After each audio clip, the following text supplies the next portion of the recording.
Bom dia, paz. Obrigado, pessoal do louvor, bênção, tá? Se a moça do teclado puder ficar aí, vamos pregar juntos, né? Vai receber o galardão junto. Né? Glória a Deus. Que bom que você veio, né? Domingo passado eu não pude estar aqui, mas a gente sempre se sente saudade.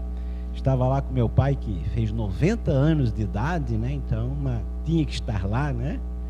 Mas hoje, aprove a Deus que estivéssemos aqui. Você que tem sua Bíblia, quer acompanhar com a gente,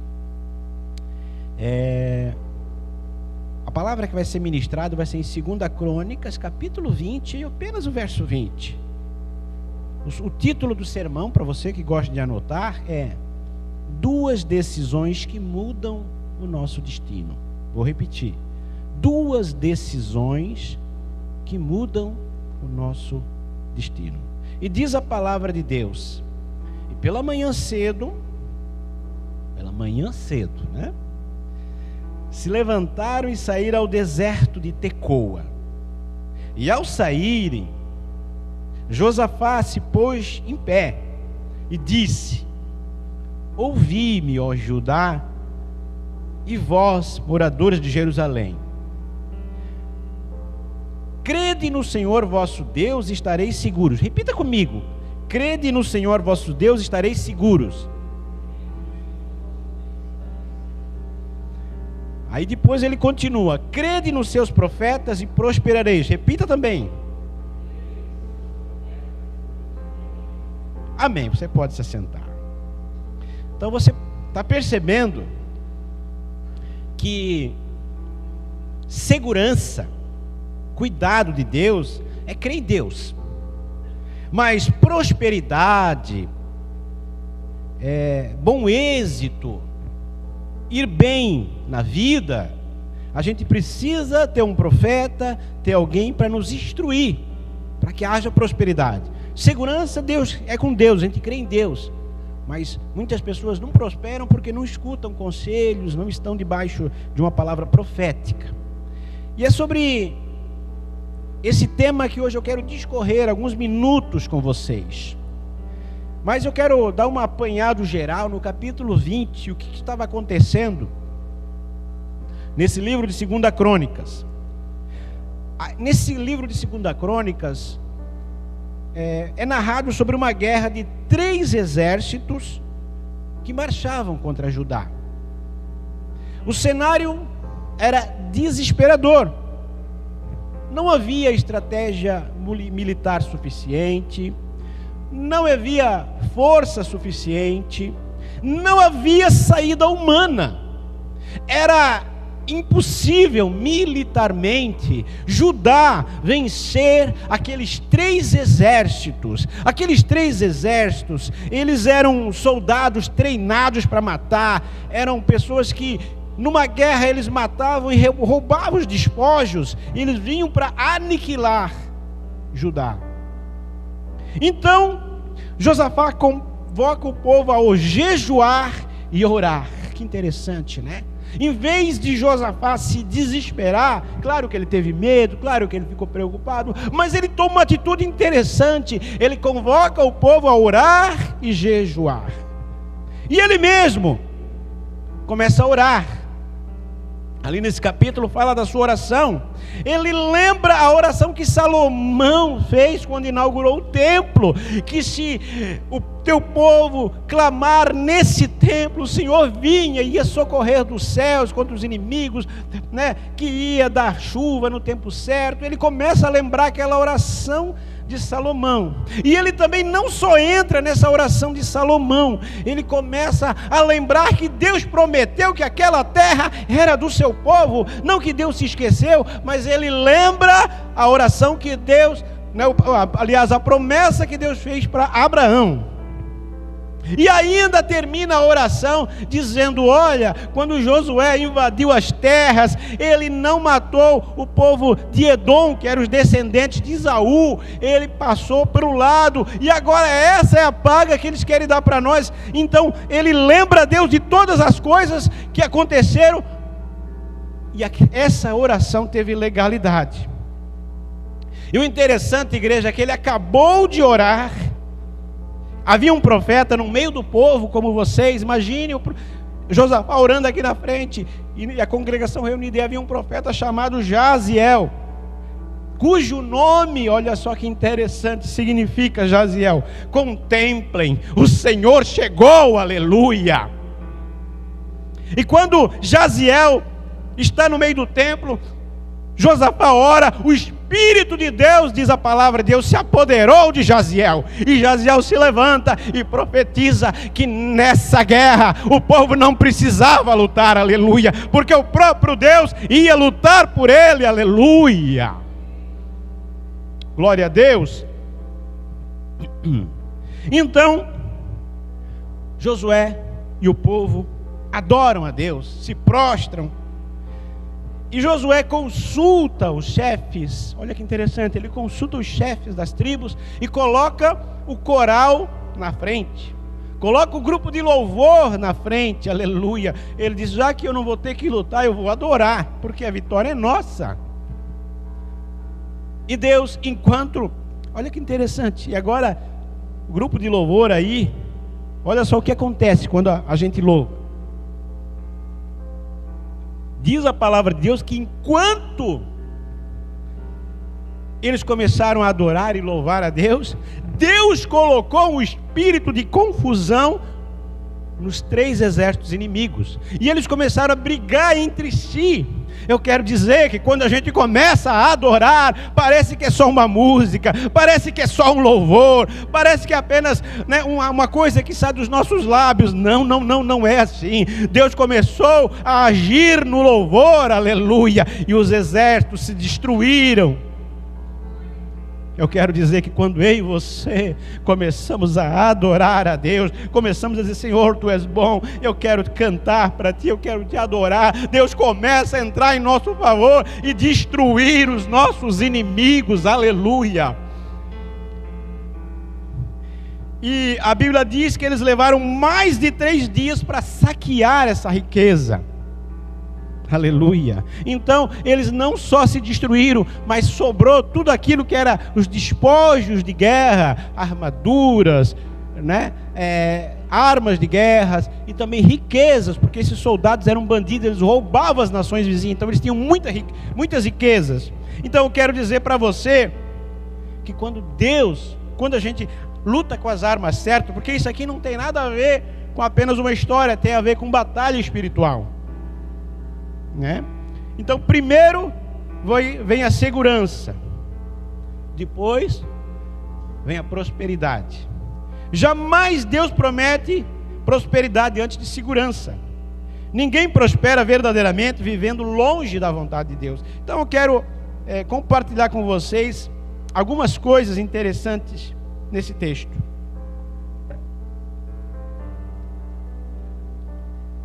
Crer em Deus não significa ausência de problemas. A palavra diz assim, ó: crede no Senhor vosso Deus e estareis seguros. Não quer dizer não tereis problema.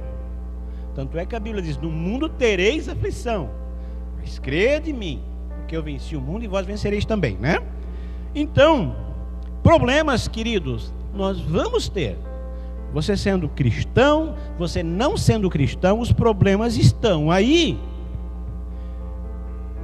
Significa ter estabilidade em meio às crises. Josafá, ele estava cercado, mas Deus estava acima dos inimigos. Quando confiamos em Deus, né, não quer dizer que a gente não vai ter medo por um instante, não quer dizer que a gente não vai ficar preocupado, não, mas quer dizer que a gente por um instante fica, mas logo a gente entrega isso para o Senhor, e Deus nos coloca uma paz, uma confiança, uma fé. É como o Salmo 125 fala: os que confiam no Senhor serão como o monte de Sião, que não se abala, mas permanece para sempre. Então não é uma tribulação, a tempestade passa, né? A chuva passa, mas o monte de Sião, ele está lá, independente do tempo, independente se tem sol, se é noite, se é chuva, se é vento. Os montes de Sião estão lá firmes e fortes, e assim Deus quer que nós sejamos, quando confiamos em Deus, independente da tribulação, da dificuldade ou da tempestade que vir na nossa vida. Talvez hoje existam exércitos cercando você. Talvez sejam problemas financeiros, talvez até uma doença, uma crise familiar ou mesmo uma injustiça. Mas Deus continua dizendo a mesma coisa que disse há não sei quantos mil anos atrás: creia em mim. Creia em mim. Sua segurança nunca esteve na ausência de lutas, mas esteve sempre na presença de Deus. E Deus cuida daqueles que confiam nele. Josafá, ele fez algo extraordinário. Perceba comigo. Antes de lutar, ele orou. Antes de sair da nossa casa para o trabalho, antes de sair, nós temos que orar. Porque essa é a luta em Deus. Porque a gente às vezes luta com as nossas mãos, com as nossas forças, e cansamos, desanimamos. Mas a gente nunca deveria, melhor dizendo, antes de sair da nossa casa, não entregar o nosso dia, não orar. Então Josafá, antes de lutar, ele orou. Depois ele adorou. E muitos correm desesperados quando tem uma luta. Josafá correu para Deus. Observe a ordem. Primeiro, oração. Ele orou, adorou. Depois veio a direção. E depois veio a vitória. Então, mas primeiro ele teve que orar, adorar, esperar a direção, agir naquela direção mesmo que Deus direcionou para ele. E depois, então, ele só colheu a vitória. O interessante é que o cuidado de Deus aparece de diversas formas aqui. Deus primeiro dá a direção, ele usa um profeta, ele usa um pregador para dar a direção. Depois ele luta por nós. Israel nem precisou usar a espada, né?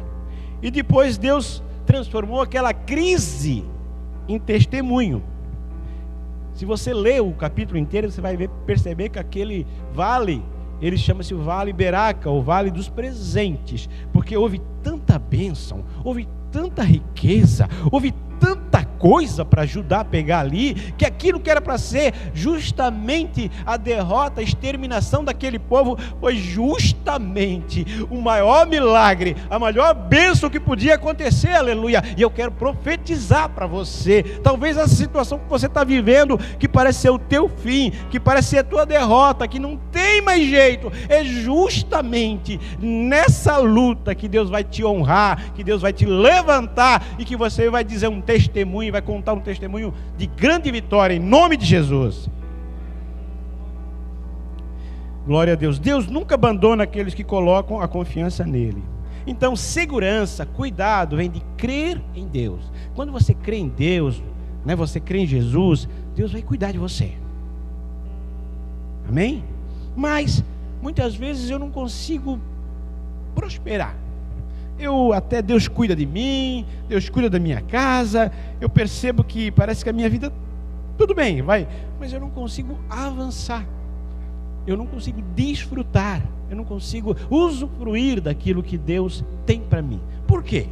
E aqui está o segundo ponto da mensagem. O primeiro ponto é crer em Deus, não é crer no governo, não é crer no tempo, é crer em Deus. O segundo ponto é crer nos profetas, ou naquele que prega a palavra, né? Deus sempre falou através de homens. Deus usou um Moisés para dirigir o seu povo. Deus usou um Samuel, né, para também dirigir o seu povo. Natã, Elias, Isaías, Jeremias e tantos outros profetas. E nesse texto aqui ele usa Jaziel. Quem rejeitava a palavra fracassava. E quem obedecia, prosperava. Então, a palavra crede nos seus profetas e prosperareis, a palavra prosperareis significa avançar, ser bem-sucedido, alcançar êxito e cumprir o propósito. Cumprir o propósito. Não é um cheque em branco para a riqueza, não. É uma promessa que Deus vai fazer aquilo que Ele estabeleceu na minha e na sua vida.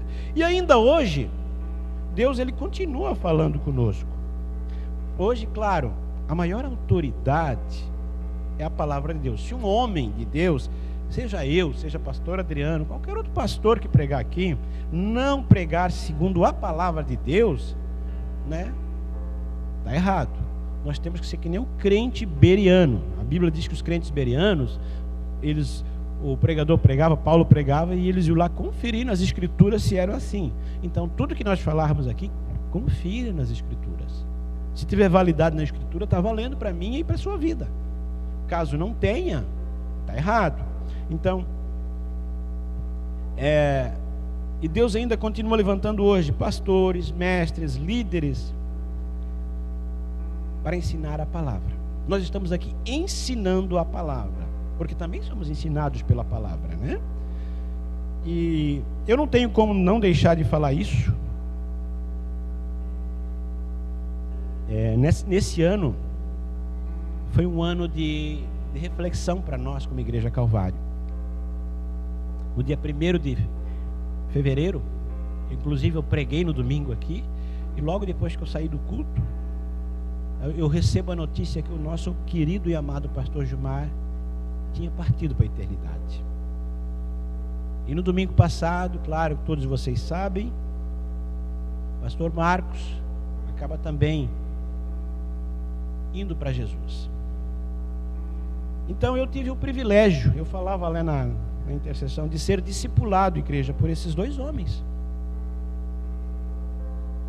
Quantas vezes na minha insegurança, nos meus medos, eu cheguei para eles e conversei, tive várias conversas com os dois.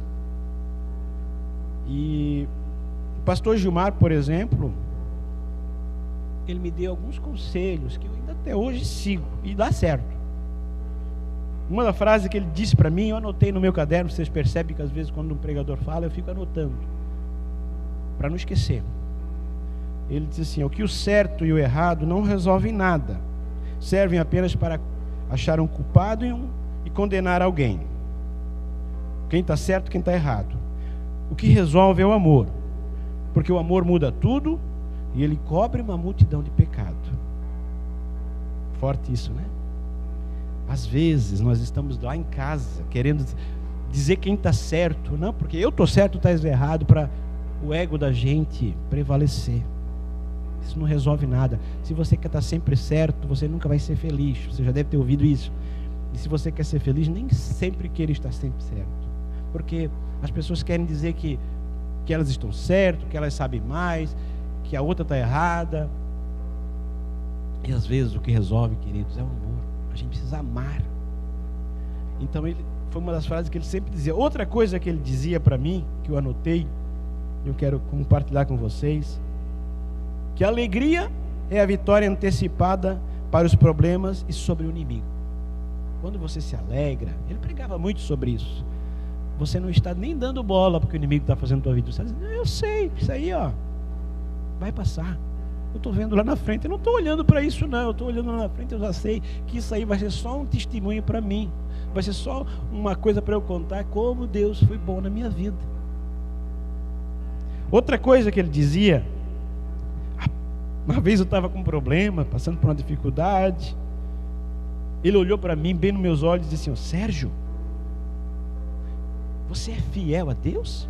Eu disse: sim. Você é fiel nos dízimos, nas ofertas? Sim, eu disse. Ele disse: então fica tranquilo, você não pode ser mais fiel do que Deus. Deus é muito mais fiel do que você. Se você é fiel, Ele não vai perder para ti. Então fica tranquilo, só espera. Aí ele disse para mim assim: aproveite bem essa oportunidade. Aproveite. Essa oportunidade que você está passando, de passar por esse problema, você vai ter uma oportunidade lá na frente de contar o que Deus fez. Né? Uma oportunidade para crescer em Deus. E sabe qual foi esse momento?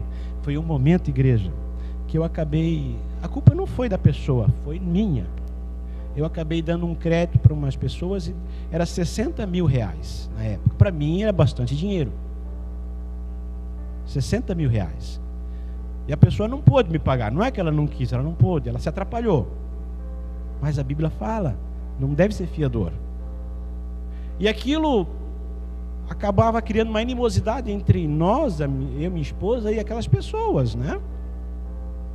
E um dia eu estava num culto, olha só como é importante, um pastor, o pastor Silmar Coelho, falou sobre, alguém está devendo para você? Perdoe, pare com isso, Deus tem mais. E aquilo veio no meu coração. Eu disse, é verdade. Eu cheguei para essas pessoas, eu disse, vocês não me devem mais nada, a partir de hoje. Nós não podemos, o mais importante que esse valor é a nossa amizade, é o amor que a gente tem pelo outro. Aquela pessoa chorou, disse que ia pagar, eu disse, não vai pagar, porque Deus falou comigo, se Deus falou, está tudo certo. Foi a melhor coisa que eu fiz. Não foi do dia para o outro, mas a partir daquilo, quando Deus começou a me levantar, prosperar, e Deus mudou a minha história, porque eu escutei um conselho de alguém. Então, aquilo que era para ser a derrota, né, justamente foi a vitória. Então, o que eu estou dizendo aqui, tudo isso eu procuro seguir. Não sou perfeito, não, tem muita coisa para melhorar. Já o pastor Marcos, ele sempre nos incentivava a enxergar mais longe a nossa liderança. Quando eu peguei de líder dos obreiros, eu disse assim, pastor Marcos, mas tem tanta gente experiente, tem pastores aí, tem gente, uma caminhada. Ele disse, e daí? Foi Deus que escolheu você. Eu disse, mas, poxa, né? Como eu vou fazer uma reunião, cuidar de uma igreja aí de 400 membros, 400 obreiros? Ele disse, tu és pai de multidão. Ele sempre dizia isso para nós, né, pastor Pedro? Pai de multidão. E ele falava sobre governo, sobre que a gente não precisa saber mais, a gente precisa ter as pessoas certas do nosso lado. Olha que sabedoria. Tu não precisa ser o mais inteligente. Não é o mais inteligente que governa.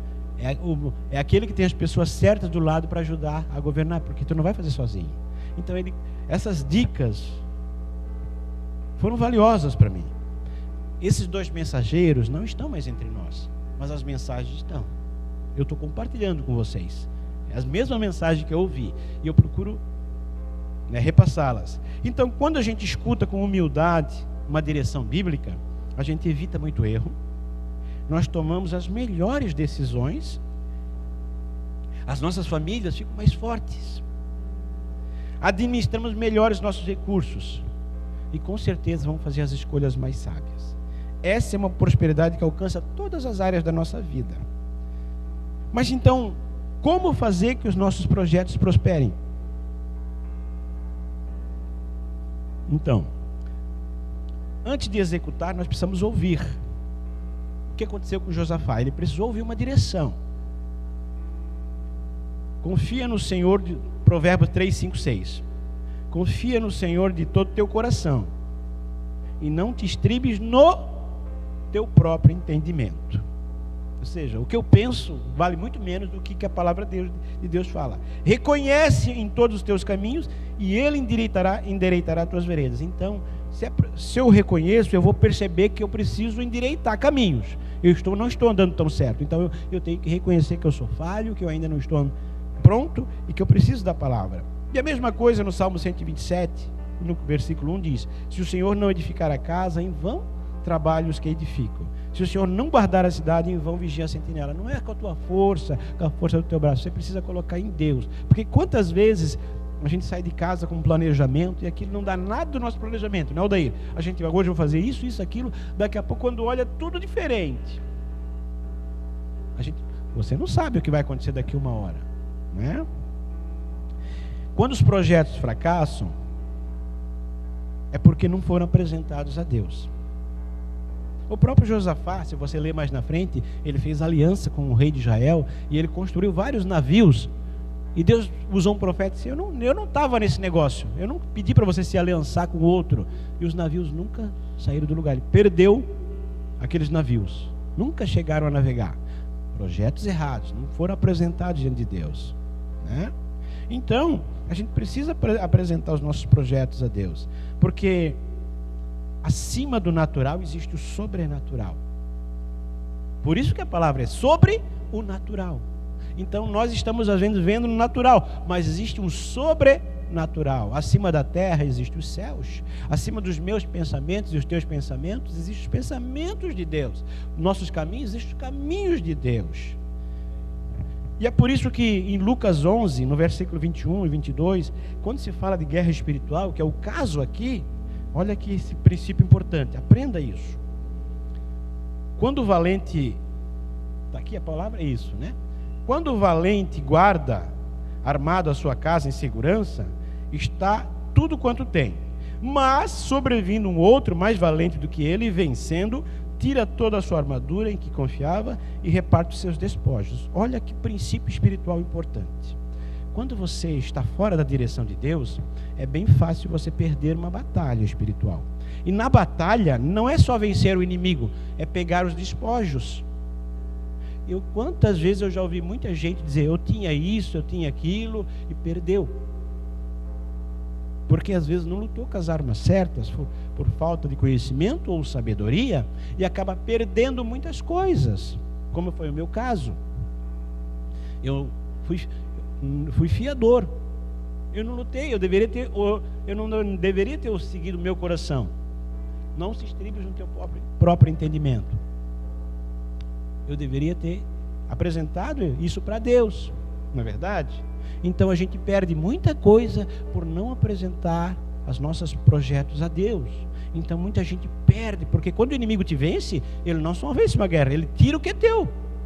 E da mesma forma o contrário, olha só, quando você está em Deus, aleluia, quando você vence uma guerra espiritual, você passa por um teste, você não ganhou apenas uma guerra, você começa também a saquear o inferno, aquilo que tinha te roubado, você restitui, porque é direito teu, aleluia. Então há um princípio espiritual aqui, de guerra espiritual. Quando você vence uma guerra, você não apenas venceu a guerra, você tem direito a pegar os despojos.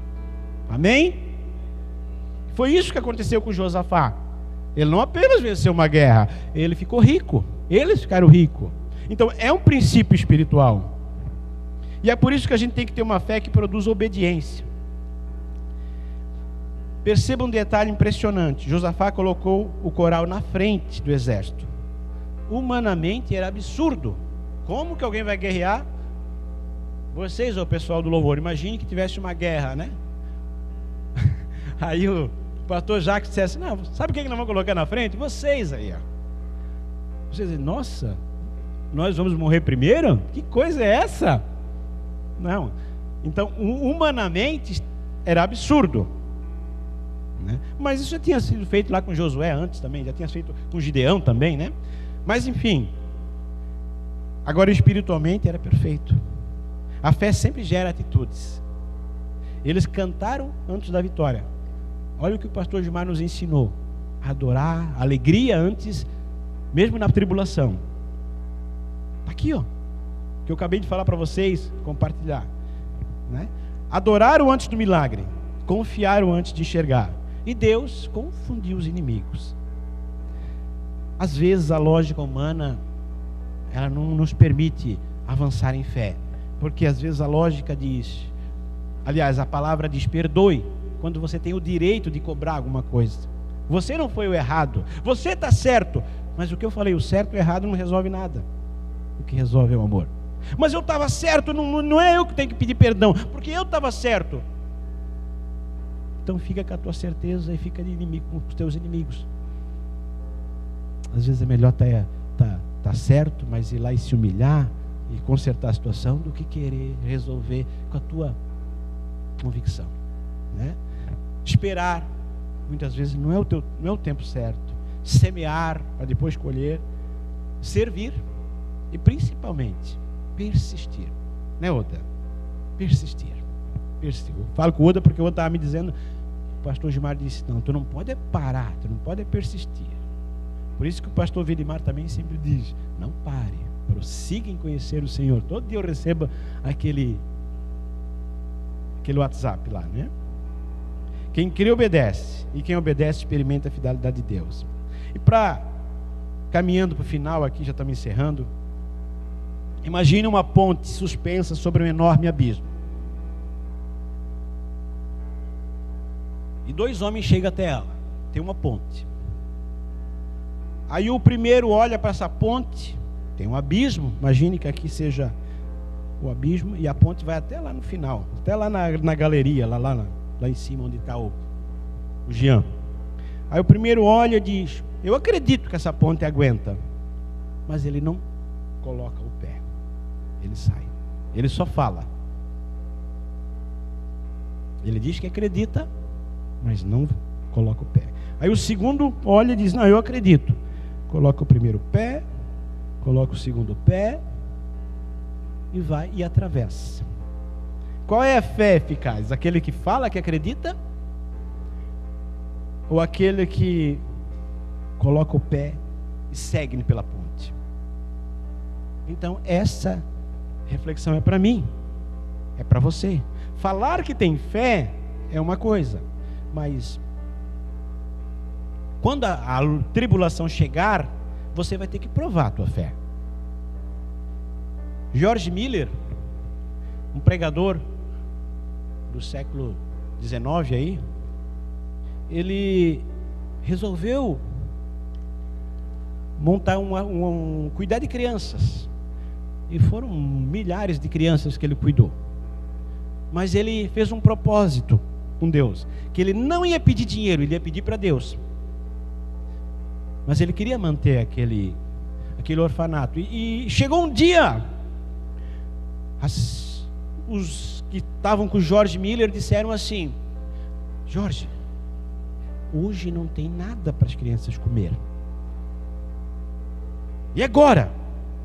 Jorge disse: bom, manda as crianças sentarem na mesa e eu vou orar.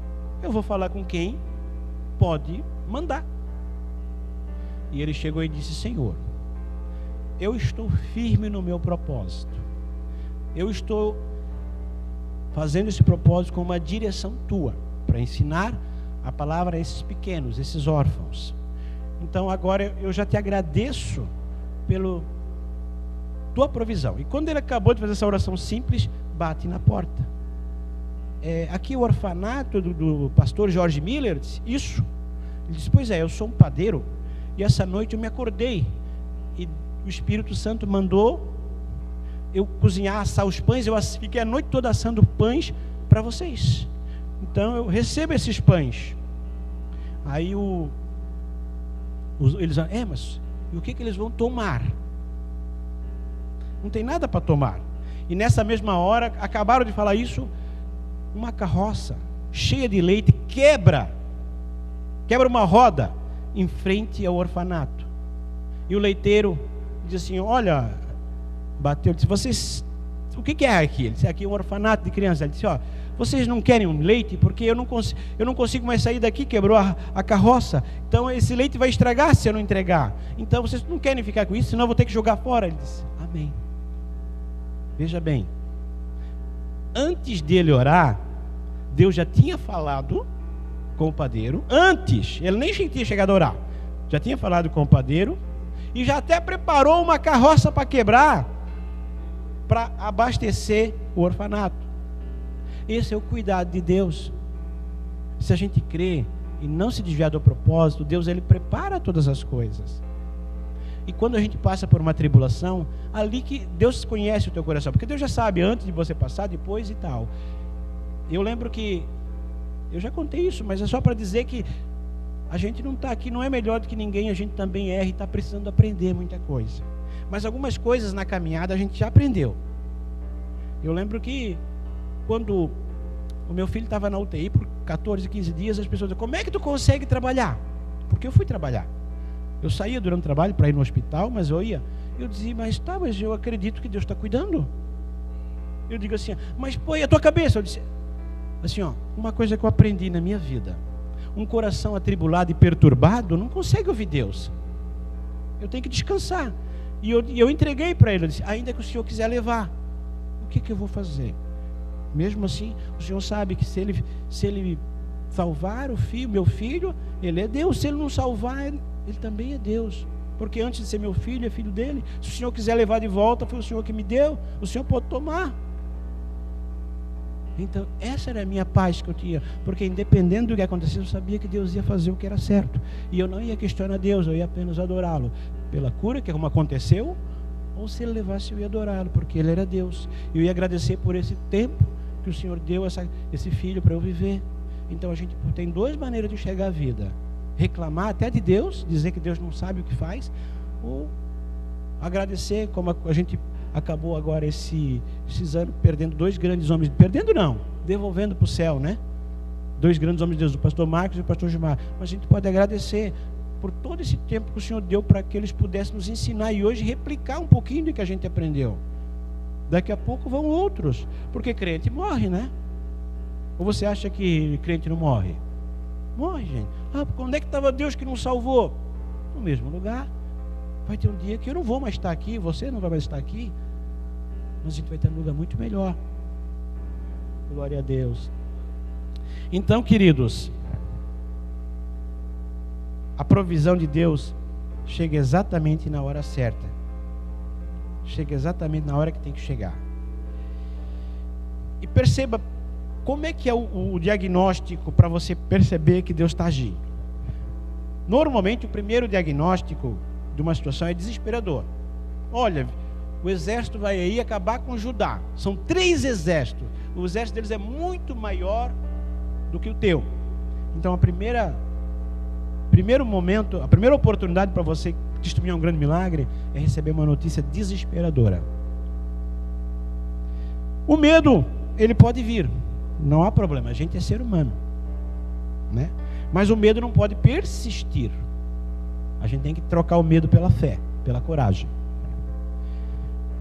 E Josafá, em vez de se desesperar, de ficar com medo, ele resolveu buscar Deus e se humilhou. E ainda pediu para o povo. Então peça, quando você está difícil, peça para alguém orar contigo. Olha, me ajude em oração. Não tenha vergonha.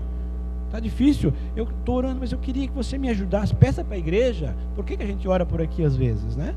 Então a gente precisa se humilhar. Depois esperar a direção. Depois agir conforme a palavra liberada.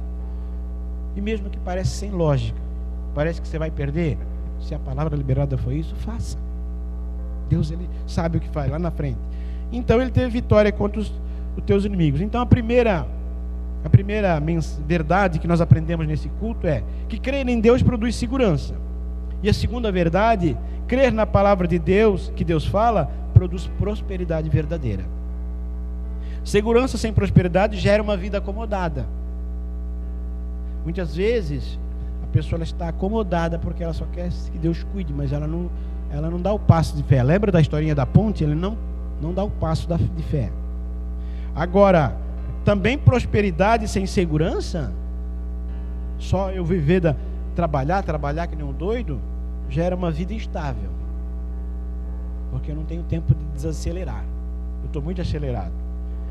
Quando confiamos em Deus e obedecemos a sua palavra, experimentamos uma vida firmada na rocha e conduzida pelo propósito do Senhor. E para terminar, eu não sei como você chegou aqui. Eu não sei se está passando alguma dificuldade, algum problema, mas talvez essa palavra seja para você, para mim, né? Com certeza para mim é. E Deus fala em 2 Crônicas 20, 17 assim, ó: nesta batalha não tereis que pelejar. Portai-vos, ficai parados e vedes o livramento que o Senhor vos concederá, ó Judá e Jerusalém. Não temais, nem vos assusteis. Amanhã saí-lhes encontro, porque o Senhor estará convosco. Então assim, ó, eu quero dizer que tem batalha que não é para você batalhar, é para você ficar parado e adorar a Deus. Está difícil, você não consegue pagar o teu credor. Está difícil, você não consegue, é uma doença incurável, você não consegue pagar o médico para ele curar. O médico deu um dia. Pare, louve e coloque na mão de Deus.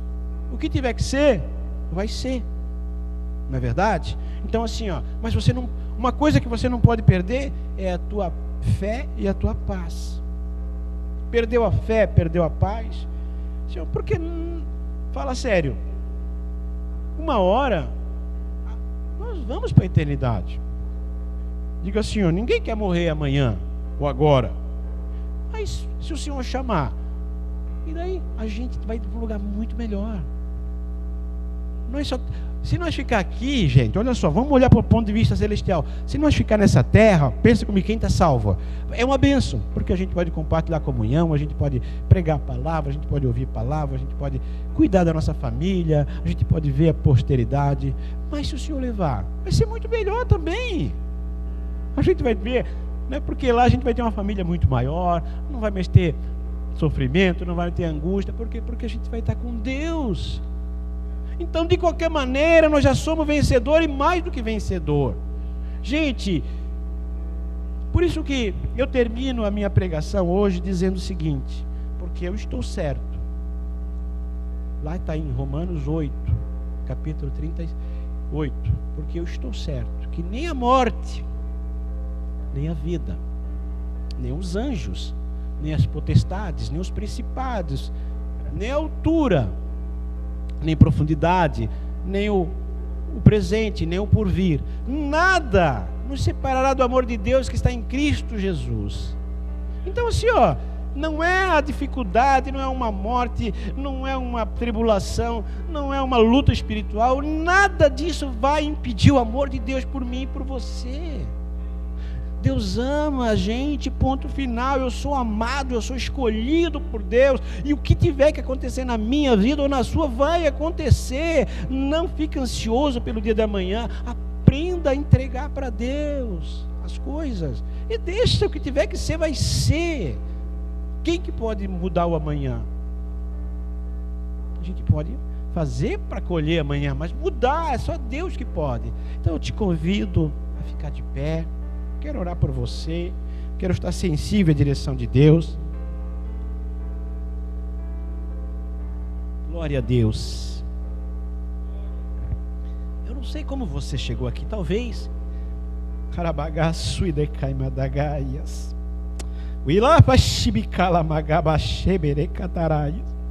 talvez você chegou aqui atribulado, preocupada, estou sentindo virtude de Deus, eu não sei quem é, mas talvez você está atribulada, não sabe mais o que fazer, como agir. Deus está dizendo, descansa, aprenda a confiar, eu estou no mesmo lugar que sempre estive. O Deus que fui ontem, eu sou hoje, serei amanhã. Talvez você chegou aqui dizendo, e o que vai ser? Como eu vou resolver? Aprenda a confiar. Entregue, Senhor. Seja humilde, eu não sei como resolver, mas eu sei que Tu tens uma solução para isso. Aleluia. Hoje muita gente está ansiosa, preocupada, não sabe mais o que vai ser. E quem é que sabe? Não é você, não é o único. Eu também não sei o que vai ser amanhã. Mas uma coisa eu sei, que Deus, independente do que, como vai ser meu dia, Deus vai estar comigo. Isso é que importa. Não é onde você estará, mas com quem você estará. Isso é que importa. Aleluia. Eu quero orar por você. Coloque a mão no seu coração. Pai, eu sei que provavelmente tem gente ansiosa, preocupada aqui, com problemas que parecem que ser insolúveis, que não tem mais solução, olhando aos olhos humanos.